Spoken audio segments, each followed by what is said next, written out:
और मुस्लिम लोग समझते हैं कि बीजेपी उन लोगों का दुश्मन है, जबकि पिछले 11 साल में सबसे ज्यादा मुसलमानों का भला बीजेपी नहीं किया है, क्या हिंदुओं का भला किया है? नुकसान करके। हम्म।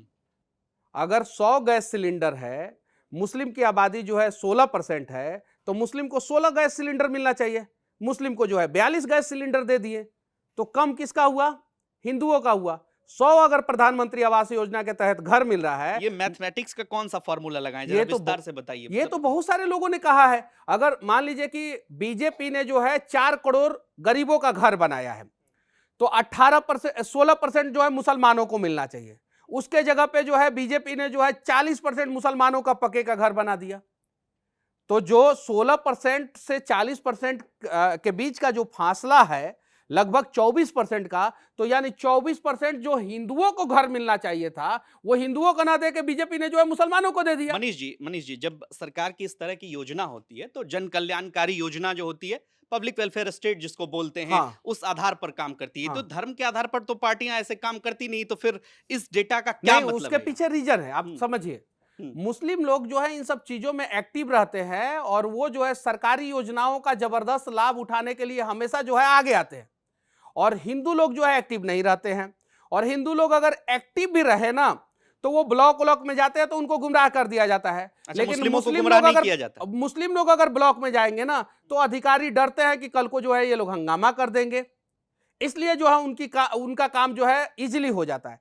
आप बिहार में आप चले जाइए, आप यादव कास्ट हैं, आप थाने में चले जाइए, देखिए थाना प्रभारी जो है आपका काम करता है कि नहीं करता है। और अगर आप जो है अदर कास्ट हैं, और तब जाके देखिए कि आपका थाना प्रभारी काम करता है कि नहीं करता है। मैं जेन्युइन बात कह रहा हूं, एकदम ग्राउंड रियलिटी। मैं तो जो मैथमेटिकल बात फॉर्मूला नहीं बता रहा हूं, ग्राउंड।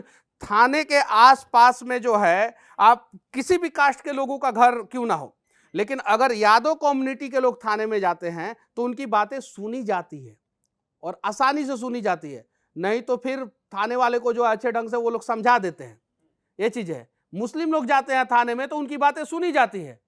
आप जाके पता कीजिएगा ये बात सही है कि नहीं है। एकदम जेन्युइन बातें कर रहा हूं बिहार के ऊपर। तो ये चीजें है।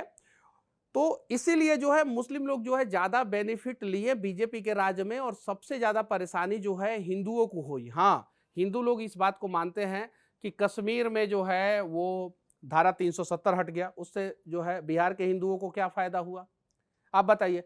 एक और चीज मैं बता रहा हूं, बांग्लादेश से जो घुसपैठी भारत में घुसते हैं 11 साल में, पिछले 11 साल में खूब घुसे।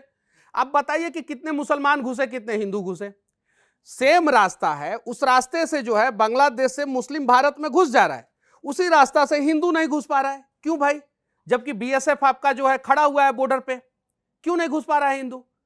तो कहीं नहीं तो कहीं हिंदुत्व के आड़ में जो है इन लोगों ने बाकी सबको मजबूत कर दिया, और हिंदुओं को पिछले 11 साल में कमजोर ही किया है, मजबूत नहीं किया है। क्या यही स्टैंड जो मनीष कश्यप जिस बात का जिक्र कर रहे हैं, यादवों का जिक्र कर रहे हैं, मुस्लिमों का जिक्र कर रहे हैं, क्या यही स्टैंड मनीष कश्यप की पार्टी जनसुराज का भी है?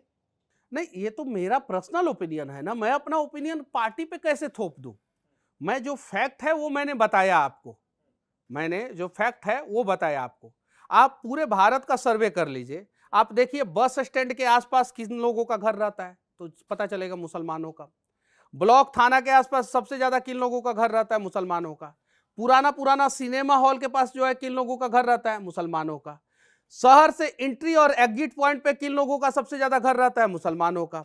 अब पता कीजिए रेलवे स्टेशन के आसपास किन लोगों का घर रहता है, मुसलमानों का। ये तो मैं जेन्युइन बात कह रहा हूं, और मैं सांप्रदायिक बातें नहीं कह रहा हूं। जो सच है वो मैं बोल रहा हूं, और सच अगर मैं नहीं बोलूं यहां पे बैठ के, तो फिर लानत है मुझे राजनीति करने का। मैं चुनाव हारना पसंद करूंगा, लेकिन मुद्दों पे लोगों को गुमराह करना पसंद नहीं करूंगा। तो जो फैक्ट है वो मैंने बोल दिया आपके सामने।